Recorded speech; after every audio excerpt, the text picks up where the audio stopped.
Well, we have another question. This is from Kay, and Kay asks, is there a best strategy to follow? And I'm just going to add to that and say, what are the elements of an effective strategy for business in a social media context? It does vary from business to business. I mean, for instance, Facebook is really good, as we all know, and there are other similar applications or platforms to Facebook which are more niche specific, like some artists prefer a certain platform to others, and that's fine. What I would say is, when you start, to make sure you get a decent foundation, don't try and apply yourself to every platform out there. There's so many, and there's new ones coming out every month, and people rush off and they think they've got to do them all, and what they end up doing is all of them badly and none of them well. Right. So the strategy is, it will vary from business to business, and because I don't know what everyone's business is listening, I can't give you an example for everyone. But what I would say is, go out and pick 4 or 5 and master them and get the very best from them and stick with them. For instance, the way I think about it is, it can, if you're not careful, social media can take up a lot of your time to maintain it. So get a mixture of those that you have to maintain fairly regularly and those that you don't.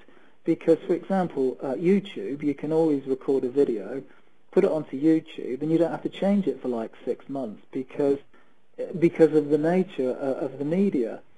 So that's an easy one to do. And again, there's Flickr, where you can upload photographs very easily so that people can see what you're all about.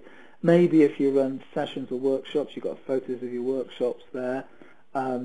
SlideShare is another really good one. If you've got PowerPoint presentations that you've given to people, stick those on SlideShare. You don't have to update them. You just, you've done your PowerPoint presentation, now upload it onto SlideShare. So there's 2 or 3 areas where you really don't have to do a lot of maintenance, so they can form a really good a foundation of a really good social networking strategy for you. Then on top of that, of course, if you've got a blog, which I would highly recommend you do, that takes a bit of maintenance because people like to add a bit of new stuff every day, of course. We all know how, I mean, Twitter, okay, some people send out 3 or 4 tweets a day, but is that any big deal? Because you're only 140 characters. I don't think that's a big deal. So, and also on top of that, Facebook again, once you've updated Facebook, once you've got your profile set, it only takes a few minutes every day to go on and change your status or add a few more photographs. So my advice would be, pick 4 or 5, really work them to the limit, become experts on them, and mix them with low maintenance ones and high maintenance ones, and then link them all together. Okay. Well, I understand what you're saying with using low maintenance and high maintenance tools. Yeah. What I was wondering about is, who should you be adding? Because it's a fine balance between becoming very spammy and building out a network of people that are actually useful people that are interested in what you have to say. Yeah, you're absolutely right there. How do you get it right? Right.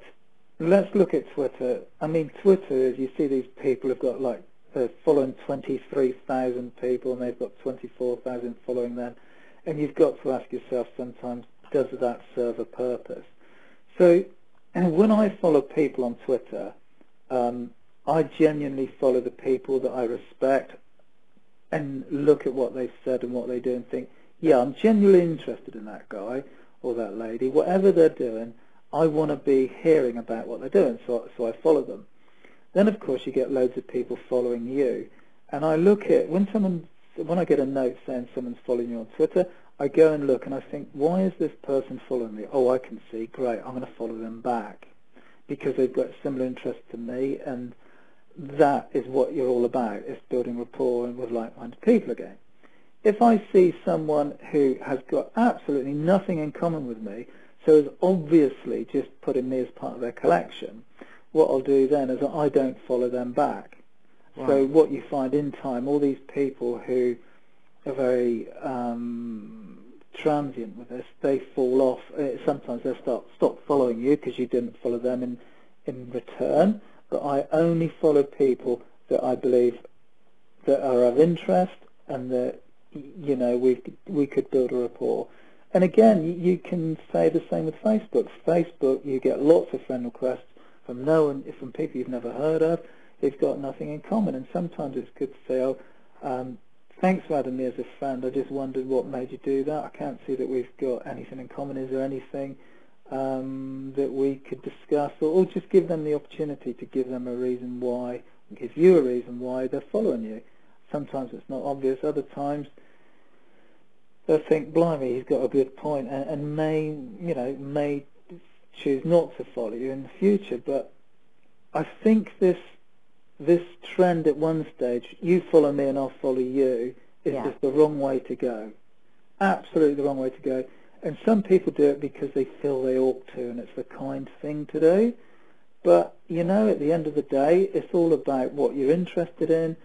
And people that just build up lists for the sake of it are no better than the people that spam with email, in my book, you know. I would much rather see people with a small following, but when I look at it, can see a thread running through it. Yes. And that's my advice. Not everyone agrees with that, but it's something that I've spent a lot of time talking to some big companies on how they do it, some experts in America on how they do it, and also my observations myself, because I've done an awful lot of testing and just seeing why people follow me and if we've got any synergy and what they do if I don't follow them back and all those sort of things. Right. There was even software at one stage, I actually think is banned now, that it would automatically make you follow someone if they followed you. So if someone followed you, they clicked on, you got the notification, this software kicked in, and in return, without even having to do anything, your Twitter account would then start following that person. But I think I'm right in saying that Twitter banned that fairly recently. And right. I think that's a good. They've banned it. Yeah, I'm sure I saw something coming out from the people themselves that supplied the software saying Twitter no longer want to use this, which I think is a good thing because it gave it a bad name. Well, I think what you're saying is use it for what it's meant to be used for. Absolutely. Right. Rather than trying to come out with ways to trick it into getting a big list. Yeah. Because it's going... When social media came out, it was the right thing. It was collaboration, talking, getting to know people, sharing experiences, etc., etc. And then all the people who want to make a few dollars overnight jumped on board, and they're taking it to the degree of where, you know, it's like I said just now, it's like being spammed by email. It's like people just trying to get you to sign up to something so that they've got a big list. People are forgetting what social media is all about. And we need to get back to that.